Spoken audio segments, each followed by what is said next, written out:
Hey guys, Mike here.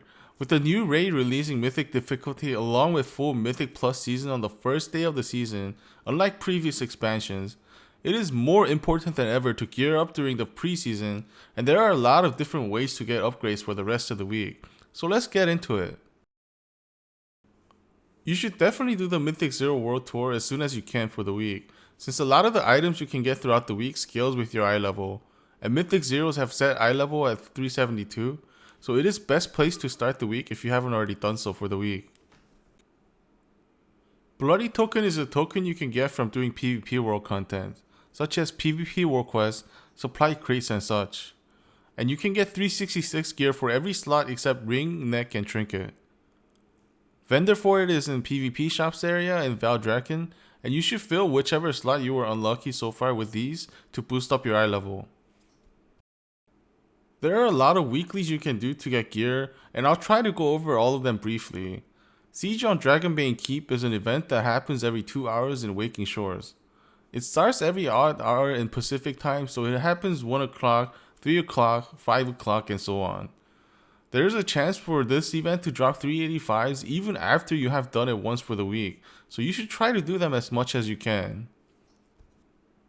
The Hunt is an event that happens throughout the Dragon Isles and does not have a timer. It is divided into 6 stages, with each stage giving 15 ref for Maruk Centaur.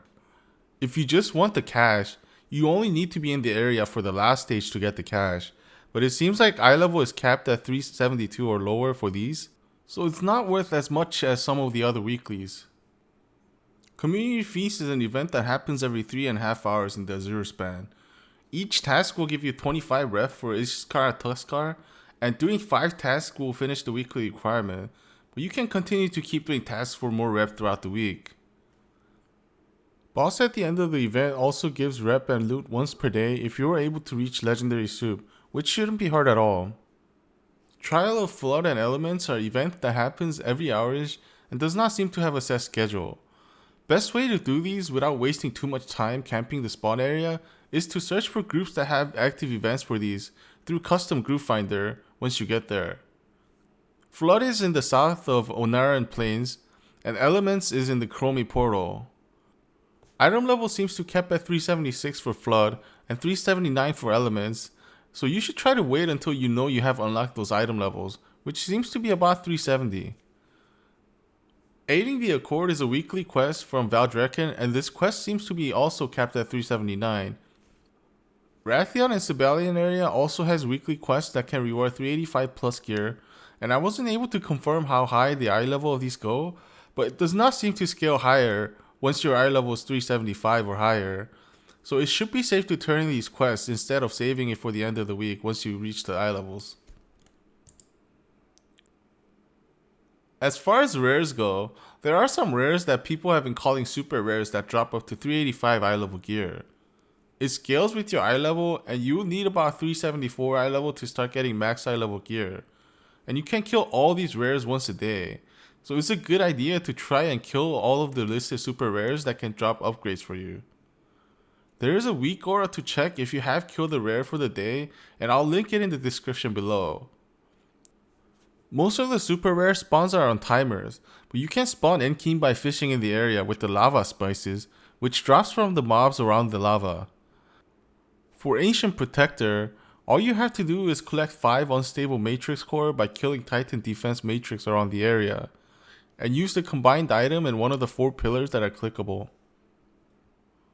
Captain Lancer seems to spawn every time Siege on Dragonbane Keep event finishes, so you should check the timer for the event for this one. For the rest of the rares, you can try to find a group for it in Customs Group Finder, as people sometimes post it there when they're up. Also, any rare that is not on the super rare list should still drop gear up to 372 if you still need them. Each of the 4 major Renown factions can give you 376 and 379s depending on your Renown level of each faction, and this is a list of what slots you can get at which Renown level. All 4 factions have items you can turn in from doing world content, such as treasure chests and weekly events, so you can try to farm for the rep if you just need a little bit. Another rep you can farm is the Rathion or Sibelian. You can farm for obsidian keys in the obsidian citadel area, as any mobs will drop a component. And there should be a lot of farming groups going on in the custom group finder. You only need to max out one of the two, and it will let you buy 389 neck and the 398 cloak. Make sure to use Darkmoon Fair buff before turning in the keys, and any other rep turn-ins you might have. You should also check for any world quests that gives item rewards, and they seem to scale with your item level, so if it doesn't expire for a while, you should try to boost your item level before doing them. PvP world quests are on a daily cycle, and sometimes they will give item as well, so check with war mode on every day to see if there are any. It also seems like the item level on tooltip can sometimes be wrong on these, as it was showing 350 weapon as reward on Tuesday, but it was boosted up to 385 when completed. Crafted items are also a good way to get gear, especially if you got lucky with Titan Training Matrix from Mythic 0, as they can go up to 382, and Heroic Dungeon version can go up to 369. You should also have one spark of ingenuity from completing the campaign, which you can use to craft a better item. But these are limited for now, so you should try to check which crafted items are best for your class before using it. Hope this video helped your gearing process for this week. Thank you guys for watching, and I'll see you guys next time.